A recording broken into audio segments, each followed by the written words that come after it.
At a railway station in a certain city, there lived a beggar. He survived by asking passengers on passing trains for alms.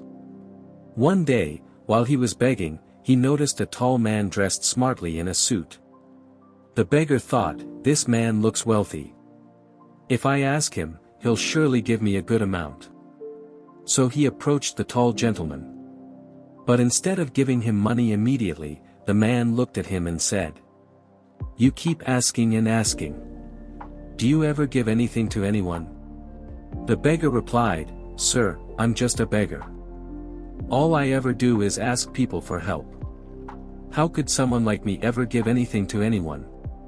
The tall man said, "If you can't give anything, you don't have the right to ask either. I'm a businessman, I believe only in exchange. If you have something to offer me, then I can offer you something in return." Saying this, the man boarded the train and left. The beggar kept thinking about what he had said. Those words sank deep into his heart. He wondered, maybe I don't receive much because I never give anything in return. But I'm a beggar, what could I possibly offer? And how long will I keep asking without giving anything back? After thinking long and hard, he decided, anyone who gives me alms, I will give them something in return. But another question troubled him, I'm a beggar. What do I even have that I can offer? 2 days passed without an answer. On the third day, as he sat near the station, his eyes fell upon some flowers blooming on plants around the area. He thought, why don't I give people a few flowers in return for their kindness? He liked the idea. He picked some flowers and went to the train to beg. Now, whenever someone gave him alms, he handed them a few flowers in return. People accepted those flowers happily and kept them.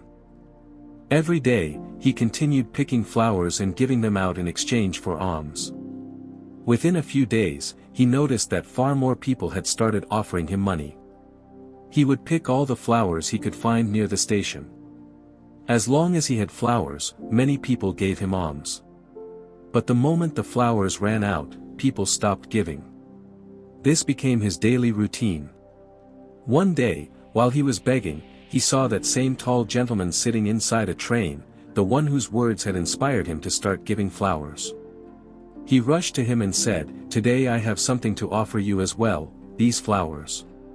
If you give me alms, I'll give you flowers in return."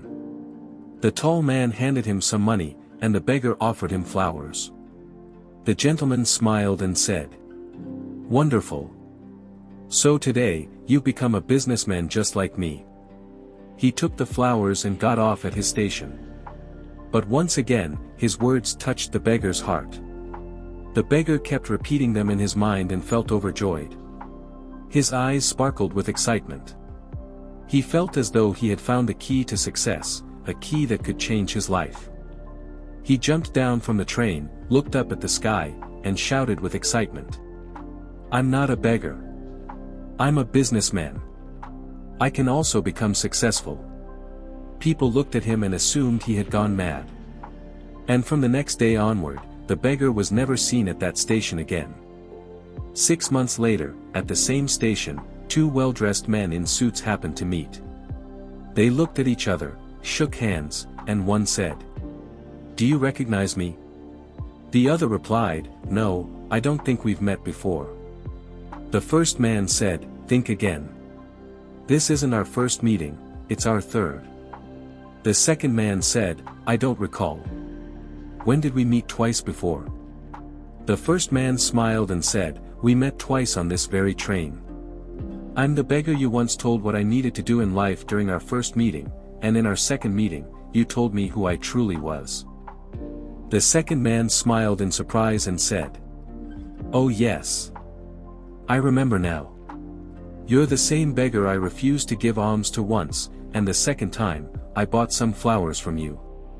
But tell me, where are you headed now, dressed like this? What are you doing these days?"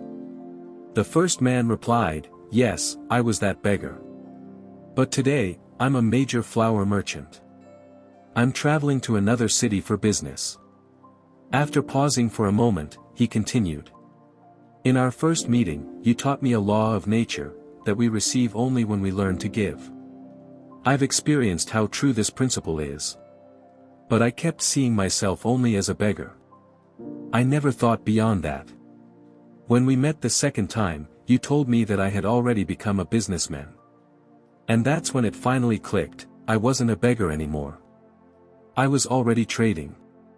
People weren't giving me alms, they were paying for the flowers. Everyone was buying from me because they couldn't find flowers cheaper than mine. In their eyes, I was a small businessman. But in my own eyes, I still saw a beggar. Thanks to what you told me, I realized the truth. With the money I earned from giving out flowers, I bought more flowers, and became a flower merchant. People here love flowers, and that love turned me into a successful businessman. Both men smiled, and when the train stopped, they stepped out together, chatting about their lives and businesses as they walked ahead. Friends, this story teaches us many things. The tall businessman understood the principle of give and take very well. Every great entrepreneur in the world has succeeded by applying this very rule of life. He shared this principle with the beggar, and the beggar embraced it. As soon as he changed his mindset, his entire life changed. The story shows us that if we change how we think, we can achieve anything. As long as we consider ourselves small, we will remain small. To grow, we must think bigger, especially about ourselves. The message is simple. Success is hidden in the way you think. Awaken your self-respect. Expand your mindset.